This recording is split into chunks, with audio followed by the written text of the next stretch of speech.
Fellow Ambazonians, good morning. Today is Wednesday, December the 21st, 2022. Ceasefire or no ceasefire? And before I go ahead to make this audio, I would like, first of all, to state that a few days ago, I came out with an audio in which I made certain pronouncements with regards to what is happening in Canada. I must state here that we are still conducting some findings on some of the pronouncements made in that audio. And in the days ahead, if need be, we will come out and make corrections to some of the statements made in that audio if we should find out that there were any inaccuracies in some of those pronouncements.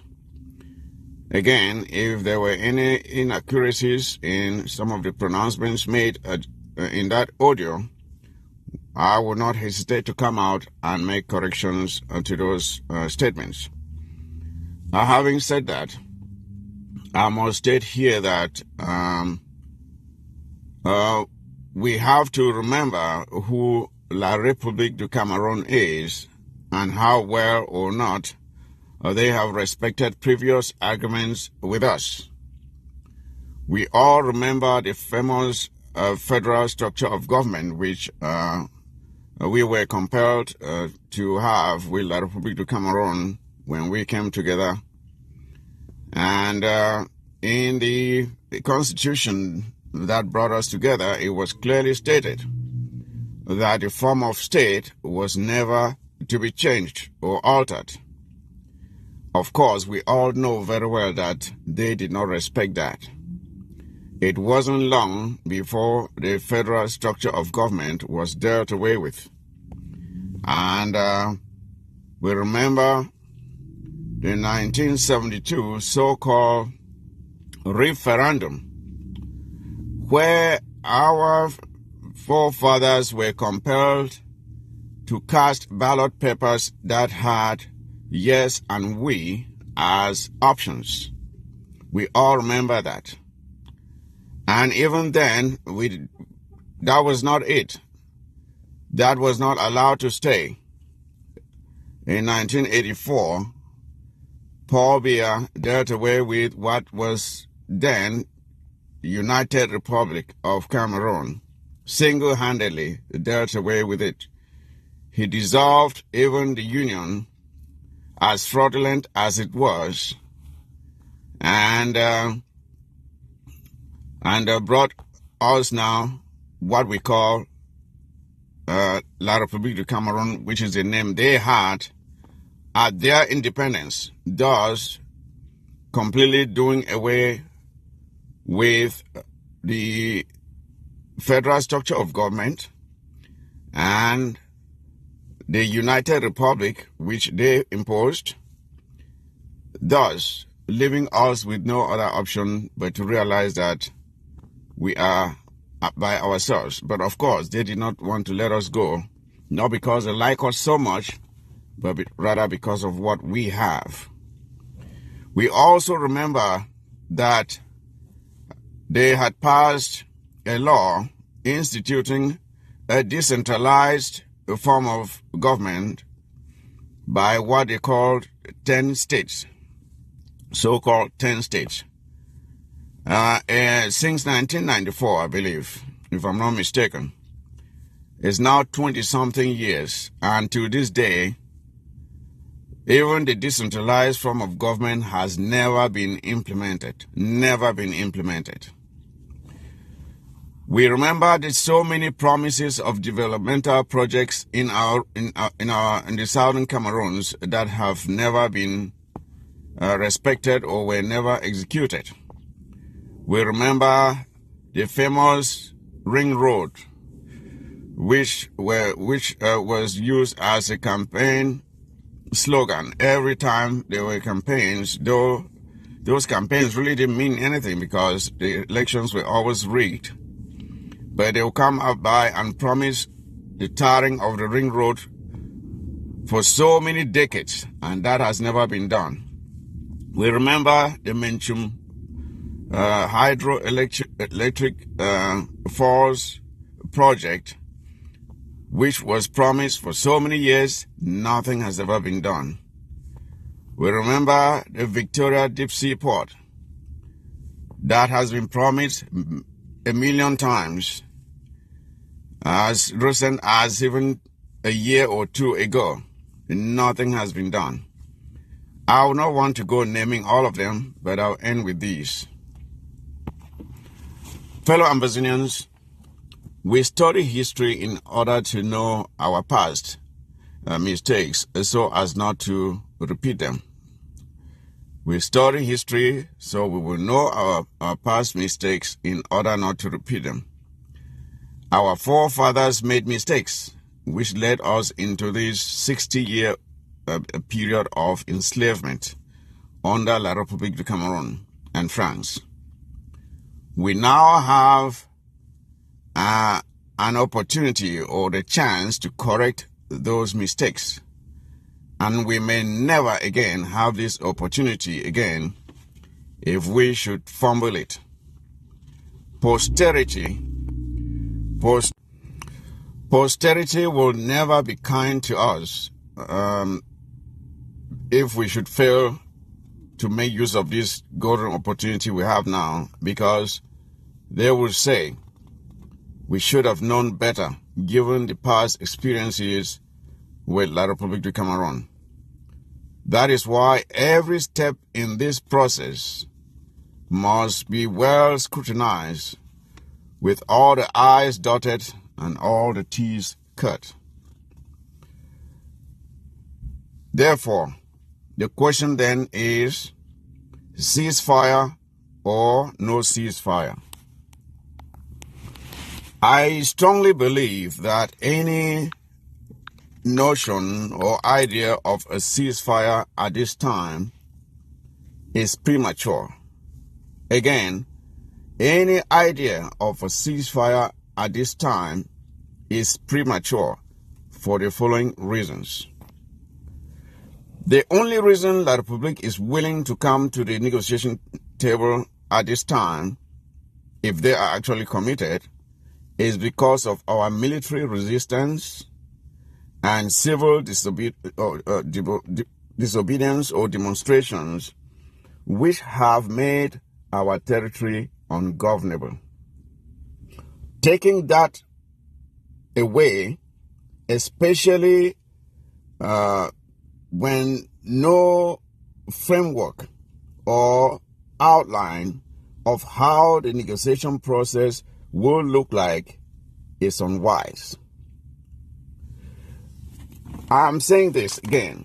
If we should take this option of a military resistance and civil disobedience and demonstration away from the negotiation table, it will be unwise on our part, because we would have taken the leverage that we have, the only leverage we have, away from the table. And that will remove the incentive. It will remove the incentive that has compelled them to come to the negotiation table. Again, remember their history of untrustworthiness and unwillingness to respect previous engagements or arguments with us. It cannot be based on a ceasefire cannot be based on the release of some or even all of our prisoners, because those prisoners should not be in their jails in the first place. And some of them, for example, the Naira 10, have been ordered released by the Abuja High Court because their abduction was illegal. We cannot be rewarding La République with a ceasefire for the release of prisoners when the very act of abducting or jailing our prisoners was illegal in the first place. It's like rewarding them for bad behavior. If we do that, we'll be rewarding them for bad behavior. They ought to just let our prisoners get out and be free as a sign of goodwill. It should be done rather as a sign of goodwill on the part of La République. That has been known not to keep any promises. Our prisoners should be released as a sign of good faith, that they are sincere in their commitment to any negotiation that we may have with them. It should not be as a reward for anything that they have done. It should not be we should not exchange that gesture with anything. That means we must not accept to any ceasefire based on the release of any prisoners. It will be unwise on our part to do. Our prisoners ought to be released, not based on any preconditions. Now, going forward, we have to make sure that we evaluate each step to make sure that it is based on or planted on firm ground before making the next step. We must not allow ourselves to be rushed. Let's not allow ourselves to be rushed into accepting any conditions or making the process too hasty where mistakes can be made. We also must make use of all the expertise that we can get, be it internal or external, as long as their devotion or dedication to the cause can be verified. No single individual knows it all. It will have to be a joint effort. Hence, all true independentists or restorationists must be given a seat at the table. Remember, I've said here, true independentists or restorationists. Not everybody who says Amba is a true independentist. We must vet and make sure that people are truly dedicated to the cause for the independence of the Southern Cameroons.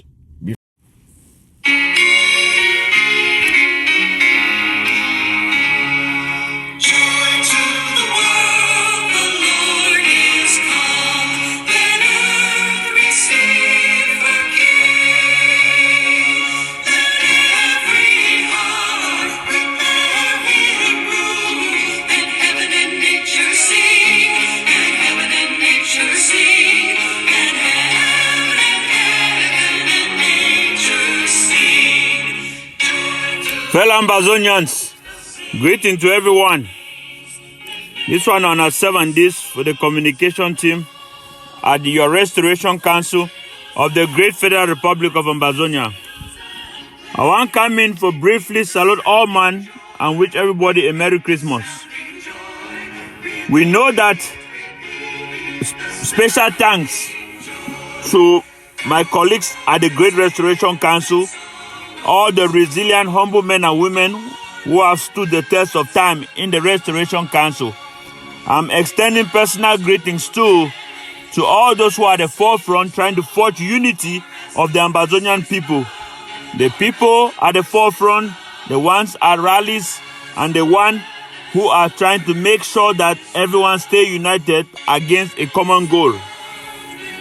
Merry Christmas and a Happy New Year to you all around the corner. Now, we all know that Christmas is a time of birth.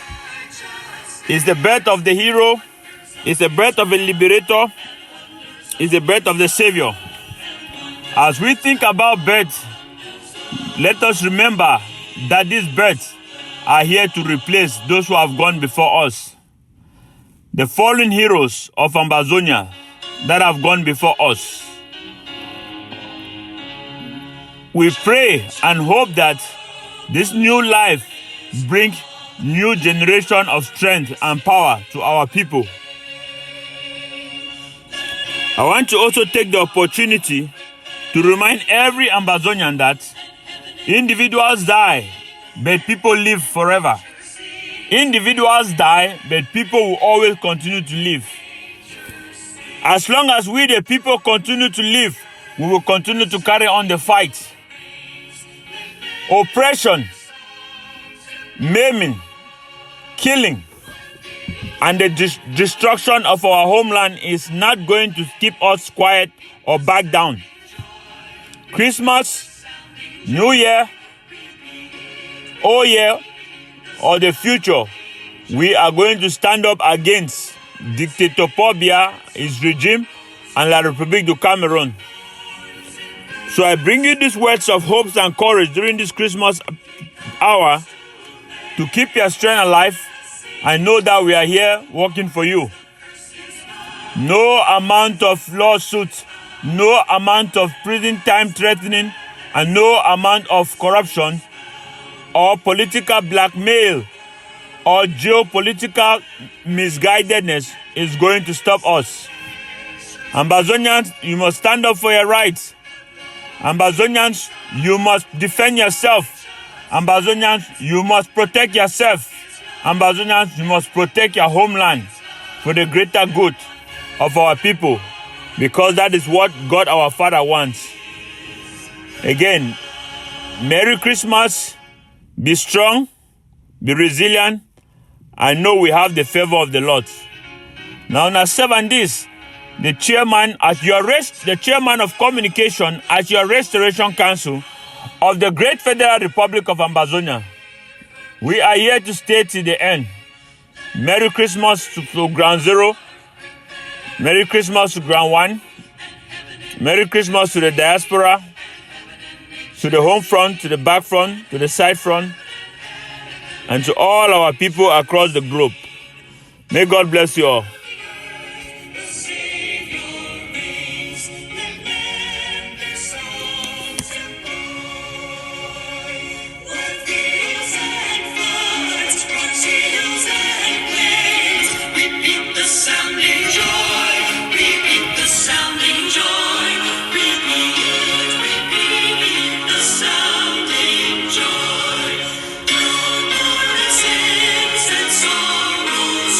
Honorable Jonathan for playing the devil's advocate here.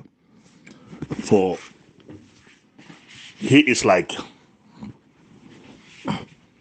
preparing our minds both ways. But the question now is to Anyangwe. Like Honorable Jonathan is rightly saying, what we were told from the onset is La République is inviting Southern Cameroonians to come to Canada for dialogue, to discuss the form of state. Some people went there, which I was of the opinion that we should also go there if La République was coming to discuss about the ongoing war between Southern Cameroon and La République du Cameroon without condition. Other opinions was that we shouldn't go.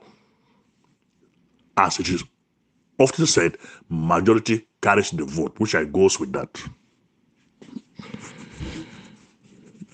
Now, Professor Anyangwe went to Switzerland, or to Canada, and is telling us all now that La République is not committed. They are on pre-talks. La République is not committed. So now, who invited Southern Cameroonians to Canada? And if La République is not committed, what are they still doing there? Is it not the ongoing situation in Switzerland still, that we are there playing ping pong, and Professor Anyangwe, that Honorable Jonathan is calling an expert, is there? Why did Professor Anyangwe refuse going to Swiss? Because at a given moment, the Swiss government sent the Swiss foreign minister to Yaoundé to ask Yaoundé to commit, which Yaoundé did, that they were committed, before backing out a year after.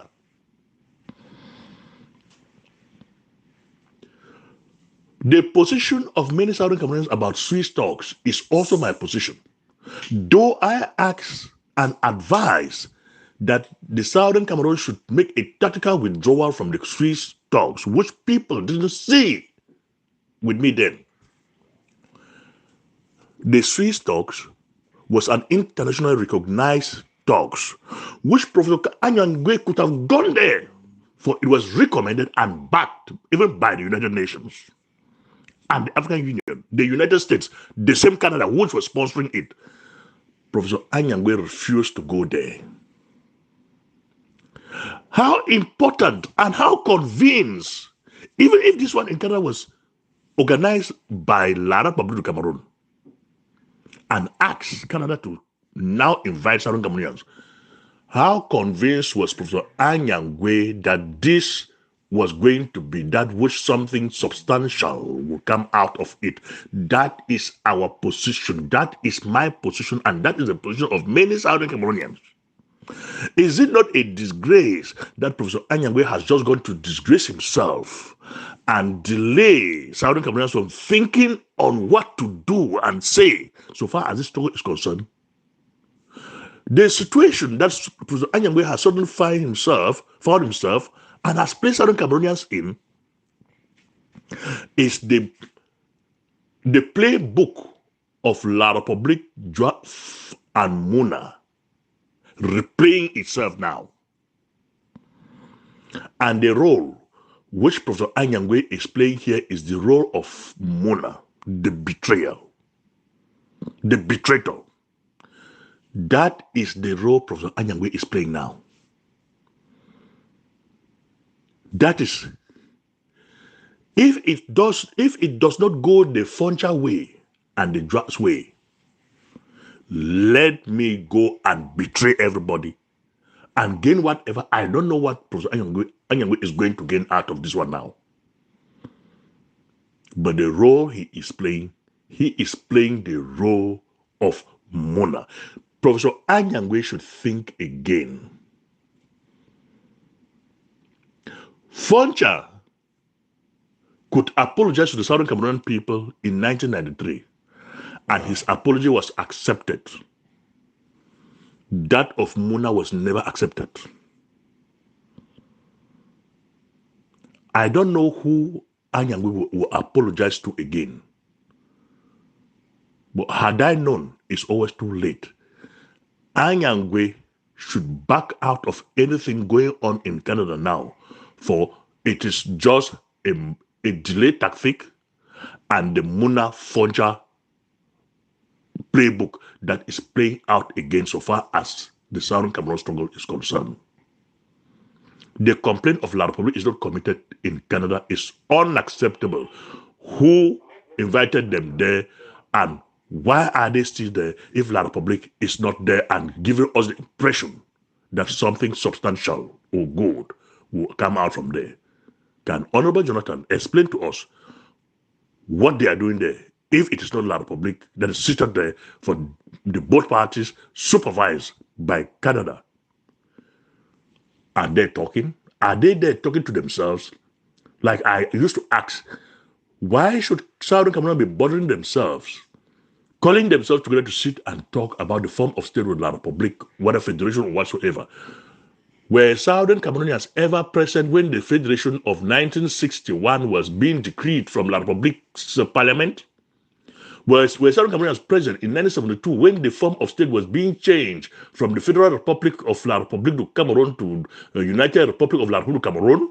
Were Southern Cameroonians there in 1984 when La République, via Paul Biya, decreed the United Republic of Cameroon to La République du Cameroon? Has any Southern Cameroon ever been there when a major decision is being taken by La République? Why should we bother ourselves to go and sit or be quarreling amongst ourselves about whatever form of state we want with La République du Cameroon, of which La République is not interested in talking anything about that? Are we not fools? Are we really Anglo-fools? And can Professor Anyangwe be one of those to be described as Anglo-fool? His action seems to be pointing to that direction. Sama Thomas.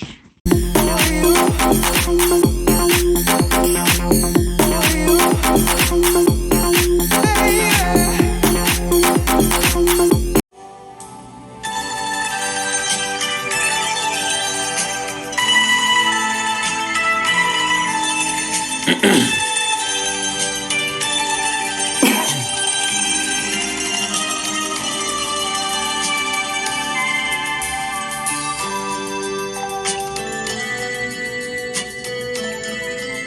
Ambazonians, fellow people of the southern Cameroons.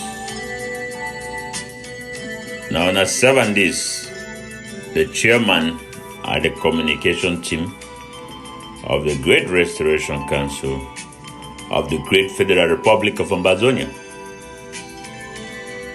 I bring you all this message as a Christmas wish for everyone. By now, we all know Christmas is a month of birth and joy. We would give thanks to the birth of the new young Ambazonians who have been born in replace of those who have died and gone before us.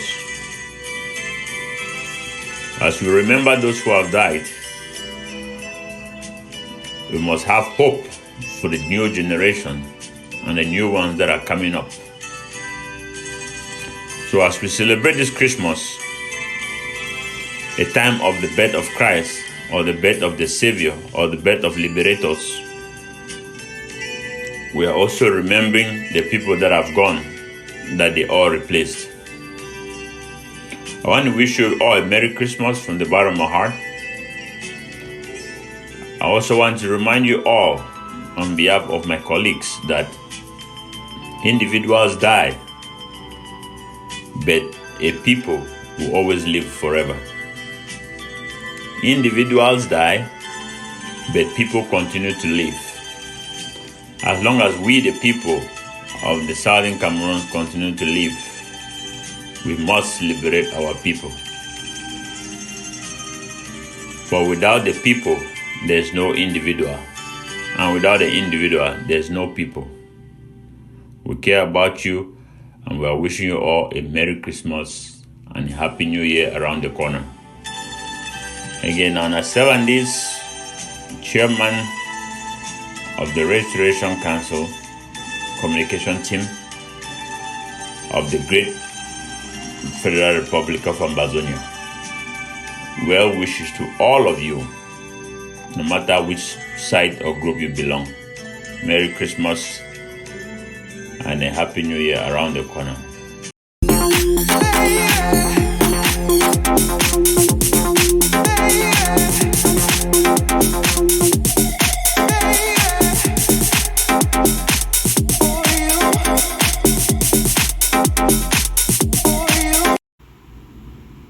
Yerima, let's be clear.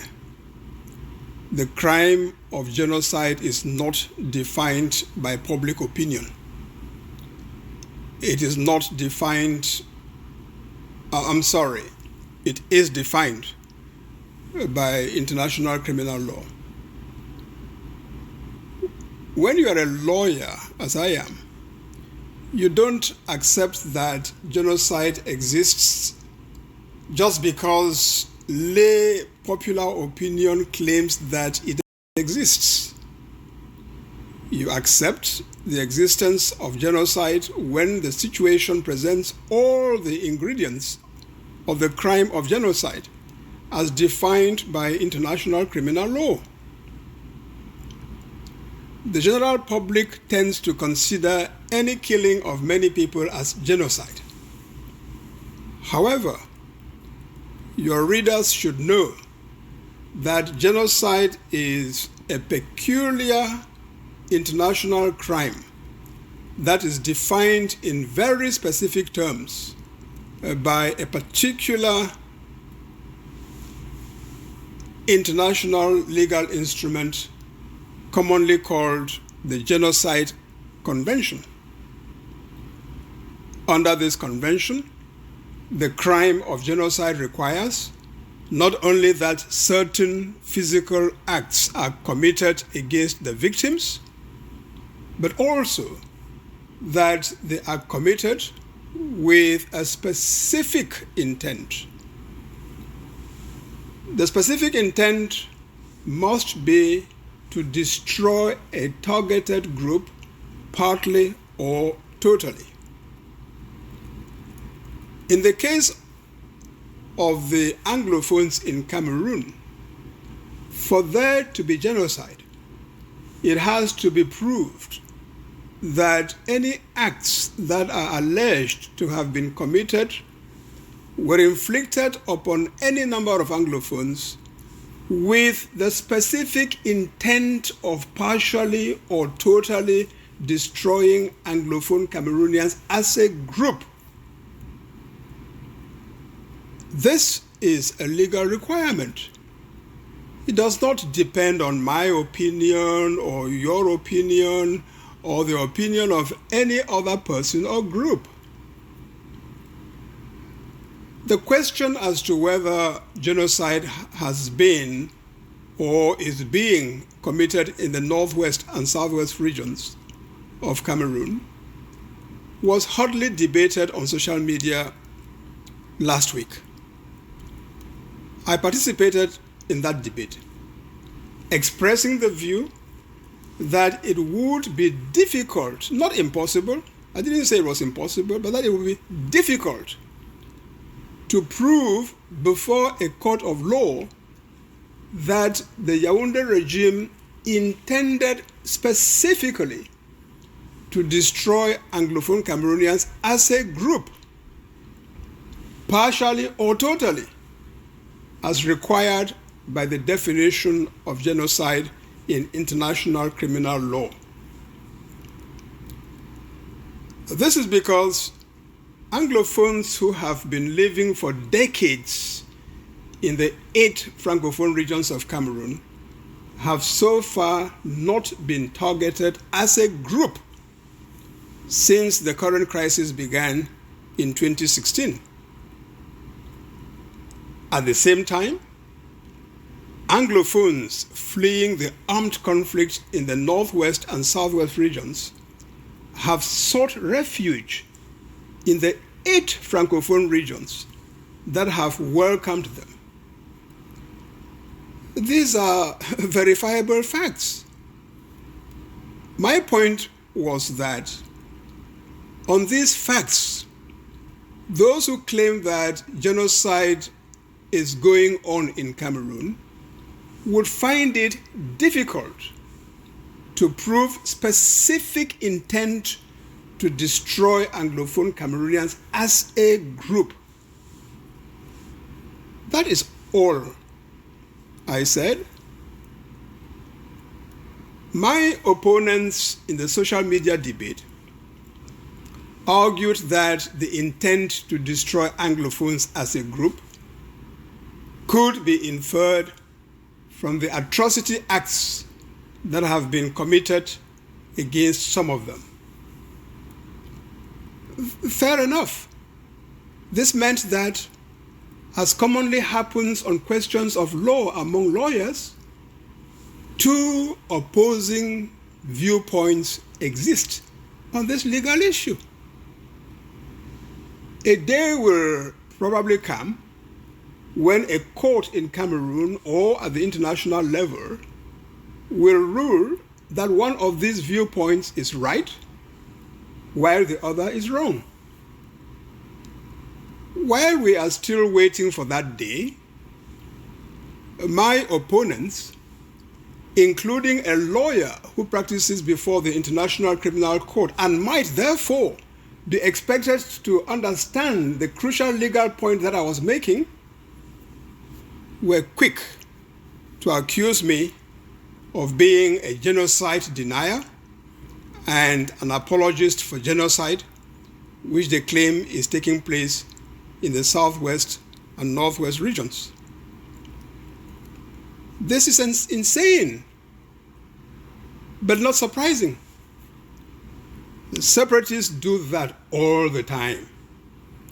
Whenever they are unable to come up with a factual or legal argument to counter any... To expect this man that has sold his conscience to Yaoundé, to the Bulo people, he has sold his own people. Who is even interviewing people like this? Who is interviewing people like this? Who is Monzo? For him, let me ask a question. What amount to genocide? What is he tried to give some characteristics of what a genocide could be, like targeting a particular group of people with intention to to wipe them off or things like that. When military, this just today, 25th, military went burn houses of when you come to an area suspecting that no, there's an amber there, and the military decides to burn all the houses in that area. What is that? Is that not a sign of genocide? How many villages have been burned down by Cameroon terrorist military in Ambazonia? More than 400 villages are burned down, are torched. I mean, some places are completely wiped off. Is that not a sign of genocide? They're killing every day. They are killing people that are even, let me say, they are not armed. They just suspect them and they kill them. They suspect them. We have numerous number of thousands of people that have been killed without any threat to the military. What is that? Is that not the sign of genocide? More than close to 50,000 people are being killed. What do you call that? And you Monzo, an ugly man I've never.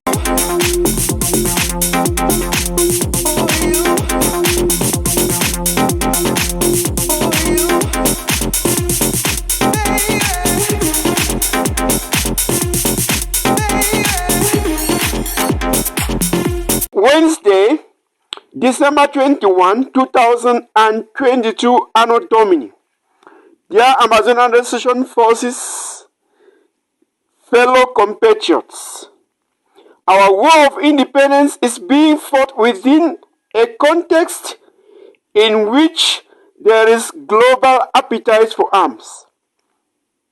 The world is spending $1.3 trillion on arms every day. This tells us that the whole world is now more than ever before convinced, like Caesar, that si vis pacem parabellum, if you want peace, prepare for war. That is the philosophy we, the Ambazonian people and the Ambazonian Resistance Forces, should all focus on now. The peace, the durable peace we all long for, will not come easily unless we hurt La République du Cameroun the way the United States of America hurt Japan in 1945 during the Second World War, bombing the two Japanese cities of Hiroshima and Nagasaki, thereby causing Japan to capitulate. Even if we don't have the atomic bomb to retaliate this killing of our innocent Amazonian citizens, by bombing or shelling their own cities and towns, causing untold loss of innocent lives.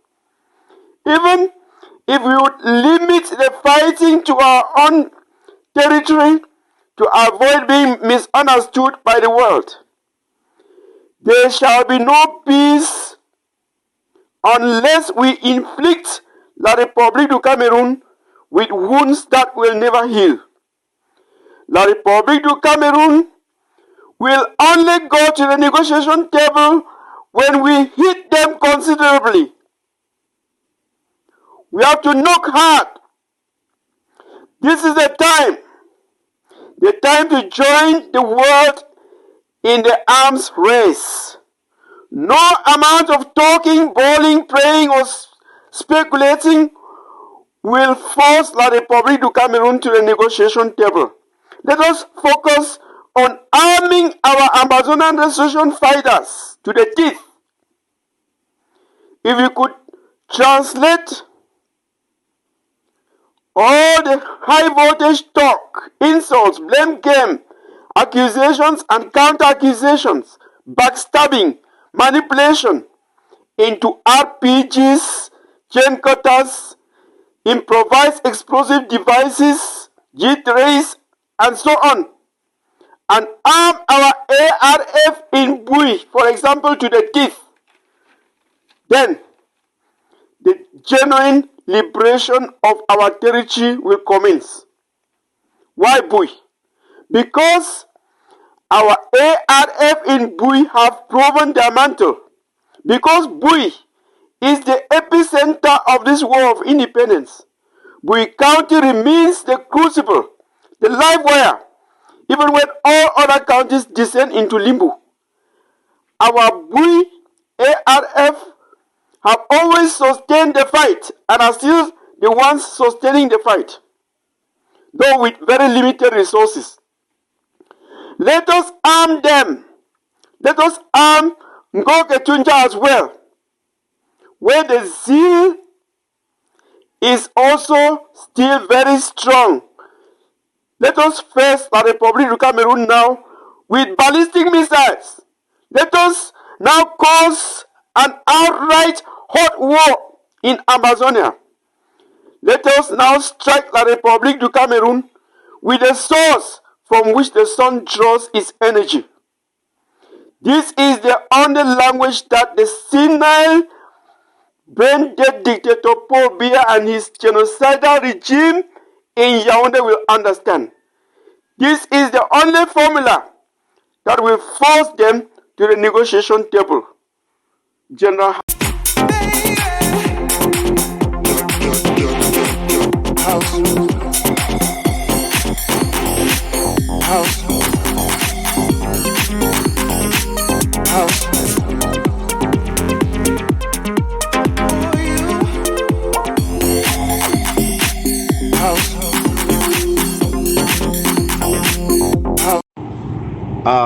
Greetings, all men and women of goodwill. This is Sheikh Kaviwa Milim. I have seen a write-up to be coming from one guy in Yaoundé who calls himself the Fon of Nso. As far as Nso land is in Ambazonia, and as far as Ambazonia is concerned, the Nso people have no fun. I read he is calling all Nso men and women to gather in Bamenda and move to the Fon of Mankon's palace in a celebration of Fon Angwafo, another blackleg like himself. We are hereby saying that the Nso people, as far as Ambazonia is concerned, have no fun. Any Nso man or woman who dares to move to the Fon's palace, to the Mancon Fon's palace, will be doing so at his or her own perils. Beware. Be warned. There is no joking time. There is no time to play. Some of these so-called funds, so they think that we are in a kid's play or that we are joking. There is no way we can match back to the blood of our people that have been killed, systematically murdered. The blood, there's a genocide. That blood in our territory, there is just no way we can match back over those blood, over those stains, over those burnt and roast houses, over this ethnic policy that has been orchestrated unto us by La Republique du Cameroon. So therefore, any man or woman who think that we are in a kid's play might not know what happened next. This is not a joke. Ambazonia is free, Ambazonia is real, and Ambazonia shall be Ambazonia. We shall henceforth take no law, nothing that is coming from Yaoundé, be it in Yaoundé Fon or whatever fon from any other tribe in Ambazonia, that has proven himself to be a black leg, that has proven himself to have committed act of treason. So therefore, there shall be nothing on the 27th, or is it the 7th of, let me see, on the 7th of January 2023 in Mancon Palace, as far as Nso is concerned. When Ambazonia shall yet be totally free, we shall celebrate whatever we want to celebrate.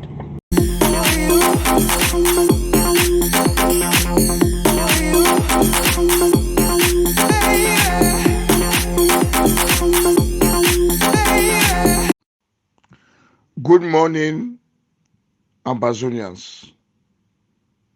The one way the day abroad, when at night, good evening. When at afternoon, good afternoon. This is Comrade Nso speaking.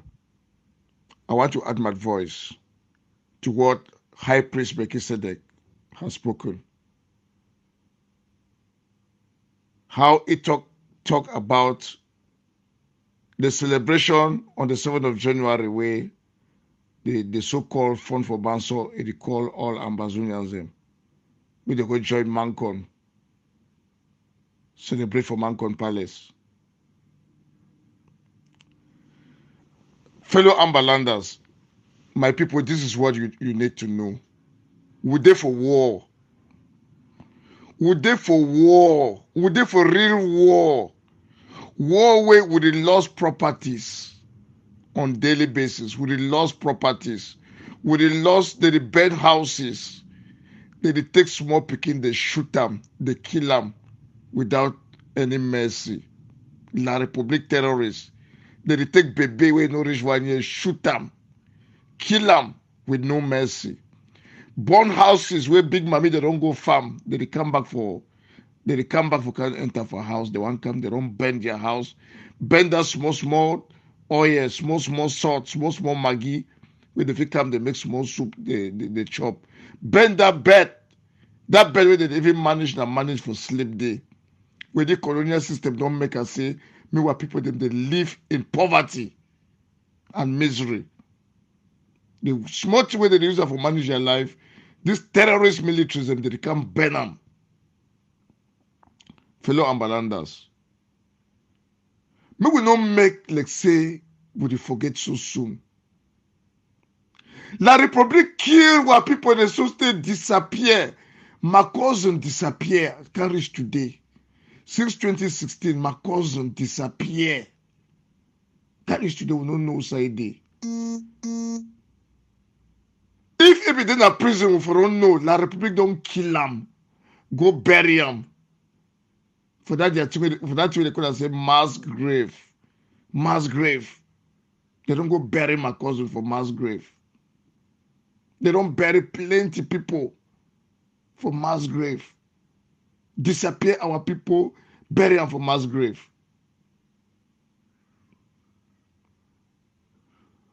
We'll be na way to they call them say endangered species. If you remember the Dublin Declaration. Cameroon, they out for wipe anything called Ambazonian, for wipe we from the surface of this earth and take our land, control our resources, loot our resources. Now, which like Cameroon be interested? Now, why that way Cameroon they go as far as for corrupt chiefs them, corrupt funds them? Cameroon government don't make them what chief, what funds them, what tradition, what culture. Even our pastor them, our men of God, it don't be in a Cameroon their personal property for their political colonial goal. And it talks so many audio go for ground zero. Ground zero will not open una eye, will not shine, will not eye. They out for wipe una. Destroy everything about una. Palace, chief, funds, pastors, bishops, father them, all it they don't Cameroon don't take them to control them. That is how colonization works. Cameroon military go see innocent man only because they suspect say he brother dey fight for Amba. They go take him, they go beat him so they beat it to death. Cameroon did you work so pick innocent person for street, put inside their dirty motor, go kill him. They can't throw inside water. Even water when they go carry am for drink, when they know say that they carry water drink, they go throw it their body for up so that when they drink am for down. That is La Republique for you, fellow Ambalanders. Any man wey e dey for im normal senses, e no go want for hear anything wey link to La Republique when it comes to celebration. Ground zero, our population, our people. Continue to stand for your right. Continue to fight for the future of your children. Continue to fight for the security, the dignity of your children. This is the only opportunity that the Lord Almighty has given to us to free ourselves from this bondage of slavery, from this bondage of corruption, from this bondage of inhumanity. This is the only opportunity. No matter the noise they go on for social media, fellow Ambalanders, the campaign for 200 AK-47, it is still go on. Make una commit. Make una commit. Put your hand for your pocket. Commit. We buy AK-47.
Before being allowed to have a seat at the table. But they will not be the ones to do the negotiating, of course. Those who are coming now, calling themselves leaders, are not the ones who ought to be doing the negotiation. Experts in conflict negotiations should be secured to do the actual negotiation, and not those considered, quote, leaders. This will eliminate grandstanding amongst the, quote, leaders and ensure that the negotiation process is left in the hands of experts. The leaders will therefore be briefed on the progress of the negotiations, and they must agree to the final outcome at the end of it. So, fellow Ambazonians, this is what I think we should do when it comes to these negotiations. And furthermore, if we should not follow this process and allow ourselves to rush into this negotiation process without making sure that we are making due diligence to correct mistakes of the past, and especially if we should fall for this temptation of a ceasefire, this is what is going to happen. La République will buy time to install their new president, which is what they are trying to do now. We saw the frail-looking, confused Paul Biya when he came to Washington. They are trying to put in place a new leader. And that is what they are trying to, that is their paramount objective right now. If we allow ourselves to be rushed and we give them a ceasefire and they are able to do that and consolidate their forces and take care of any uprising that may happen after the installation of someone who certainly will not be the ideal candidate that the people want, then we would have given them the chance to catch their breath and then come back at us. We cannot afford to do that. Now, they will also start tracking, if we should allow that to happen, if we agree to a ceasefire, they will start tracking our fighters for elimination. And that is already ongoing, let me tell you that. We are talking about a ceasefire, but La République du Cameroon has not stopped killing us. Just yesterday and a few days ago, people saw all the houses, they continue burning and killing our people. They have not, as yet, stopped their offensive. It will be premature and unwise on our part to then stop resisting, because they have not shown any indication whatsoever that they are slowing down. Now, fighters who lay down their arms may get involved with other activities and may not want to go back to the war front again. Some may even get rid of their material, which will now be difficult for them to have when they decide to go back to fighting. We cannot accept any ceasefire without a framework that spells out how the negotiation process will be. For example, we ought to have an outline of, say, okay, we are accepting that the independence of the Southern Cameroons will be restored. When that has been agreed upon, the framework agreed upon, and the details of that agreement are now being worked out as to when will it start, how will resources be separated, when will La République's civil service or civil servants or citizens start if getting out of the Southern Cameroons. When we get into the details of the separation, that is when a ceasefire can now be agreed upon to allow for those aspects of the deal to be hammered out.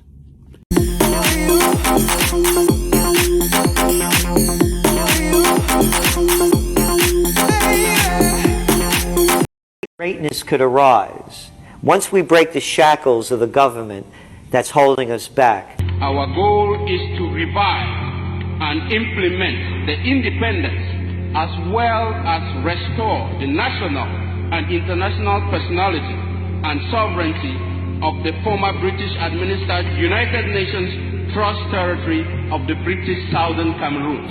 You are the most lucky people in the world. No human being in this world ever caught up with his history. You are standing face to face and holding your own history in your hand. Now, what you make of it depends on what you do now. To restore the state of Southern Cameroon, I say it clear. The borders of Southern Cameroon are not being made now. They are borders defined by international treaties. This country was united by a purpose. It was not one and indivisible. It was united by the will of the people of the Southern Cameroon. And that is why we are saying that there are two Cameroons that came together. This is the center of endurance, and endurance is what wins wars. Not how many people you kill, but how long can you endure. George Washington lost almost every battle he had, but he endured. He out-endured the British, and that's how the battle was won. Endurance. By Monday, we will know whether Yaoundé, Tontou, and Anglophone Cameroon or we control our country. Businesses will not open, taxis, Benz again, nobody will work, schools will not open, parents should not send their kids to school. Every moment in the life of a nation can be seen either as the darkest moment or the brightest moment. Usually both are present, and it is our opportunity, by the way we respond, to determine what we make of it. You must follow your decision to the logical conclusion by pulling out of Ambazonia, or we have to say a liberation war. Nothing is going to stop us. So help us God. We'll take our country back.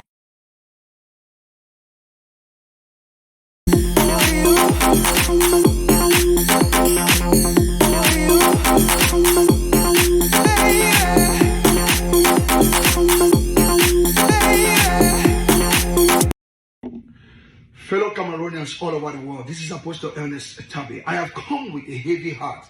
I've come to advocate, I've come to cry out loud for the most vulnerable population, the younger ones who are going to school that have been attacked, the ones that we are supposed to defend, to undertake and to plead their cause because they are the leaders of tomorrow. But what is happening now, they are being victimized, they are being dehumanized, they are being traumatized, they are being terrorized, and they are being scornful and being criminalized by the same people who are supposed to protect them. You know, the question is, must you destroy, dehumanize, and victimize those who disagree with you? Must you do it? What has brought us this low?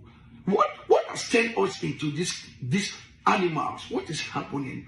These are the ones that we are supposed to protect, guide with our lives, because they are the future of tomorrow. So if you really do what you're doing with a clear mind, are you supposed to attack the most vulnerable that you are supposed to protect? No, something is not right. The Bible says in Matthew chapter 7 verse 12, it says, do unto others what you want to be done to you. So what you are doing to these young ones, and you are terrorizing them and dehumanizing them, traumatizing them and victimizing them. If they do this to your own young ones, are you going to be happy about it? No, you are not going to be happy. You are going to fight back. You want to destroy those who are trying to destroy your younger ones. You are going to fight back. So it is not right. Do unto others what you want to be done to you. So those who are sponsoring this and those who are propagating and masterminding and initiating this, it is not right.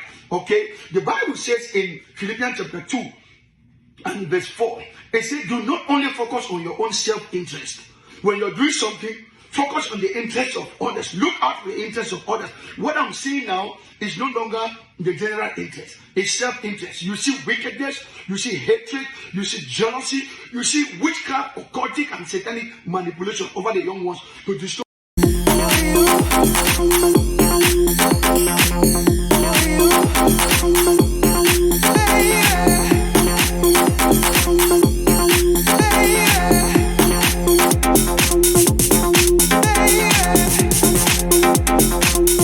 You mocking at who? Now, somebody talked of House of Chiefs. They have brought back House of Chiefs. My brother, did you spend your life in Kenya or some other country that is not this one? House of Chiefs in the days of Southern Cameroon was a senate. It was a senate. So you want to bring back a senate as a council chamber? What are you talking about? You are bringing back a senate as a council chamber. I even hear people talking about regional representatives. Please go back to that law. We don't have that in Southern Cameroon. They are talking of, they say the regional house is made of two houses. The House of Chiefs and the House of Divisional Representatives. Look at their terminology. Divisional representatives. You didn't have that in 1960. What are they bringing out? They brought back nothing. And the House of Chiefs, look, there is nothing special. They have the same prerogatives as the other regional houses. There are only two things different. One, they can give an opinion on the running of their house. An opinion. You know what that is? And they can give an opinion on matters of education. The opinion, like far said, can be accepted or can be rejected, can be put under a drawer. So are you talking about autonomy in terms of an opinion, giving an opinion that has no effect whatsoever? Who are you mocking at? No, we should be serious here. You see, even in terms of an effect on the entire nation, this is a totally useless exercise.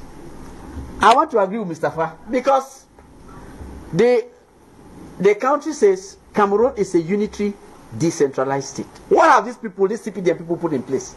They have put in place an over-centralized state in place of a decentralized state. So what they're trying to do now, they call it decentralization. Sorry. You have put in place a deconcentration process. You are trying to deconcentrate what you have centralized. You have over-centralized. You are taking away some of the powers of the central authority. And the maximum of that power is only 15%. So what autonomy are you talking of? What autonomy? When you keep 85% in the center and give out 15% to 10 regions, what are you doing? It has no effect. Even in terms of the entire nation, it is useless because these people will control nothing. Then let's go now down to the field to see the effective control. Who heads the House of Chiefs? Who will head the House of Chiefs? It is the big man there in the region who will be the boss of House of Chiefs. It is not the chiefs. The chiefs cannot run their house. They cannot. They elect chiefs, but they will be headed by the governor there. Or the regional representative. They are their own person there who will be the chief. Who will be the chief of the House of Chiefs. So what do you want? Are you giving or you are not giving? A council assembly. Look, because the real term for that thing is a council assembly.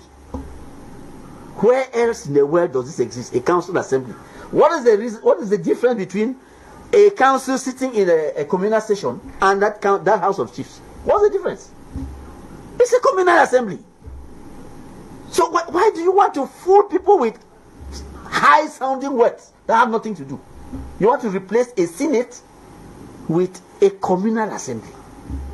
Oh God. No, I think that these people should be serious. If they want to solve the problem, we all know what the problem is.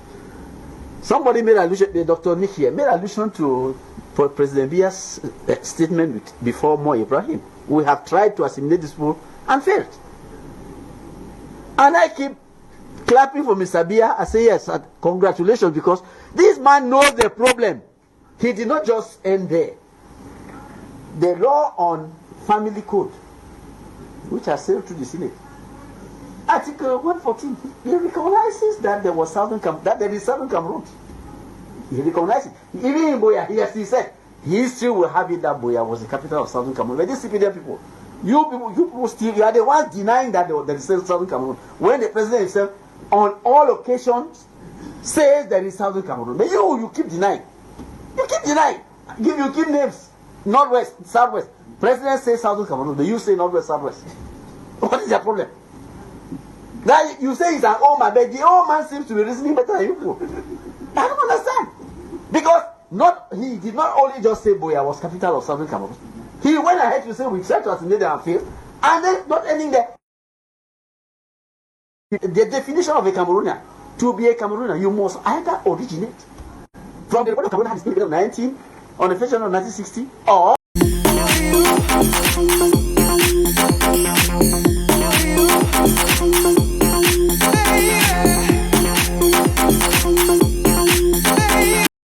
which is mediation. Okay, now what if the military approach works and that the secessionists are crushed?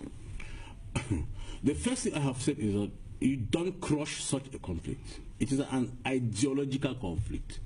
And what you are going to do is you might suppress the conflict and postpone it to a future date. Okay. And let me tell you, when it is coming back, one of the characteristics is that if this conflict is crushed, using your words, then when it's coming back, it will be more violent because they are going to build up, strengthen their techniques, their strategies, and ask where they went wrong and correct it.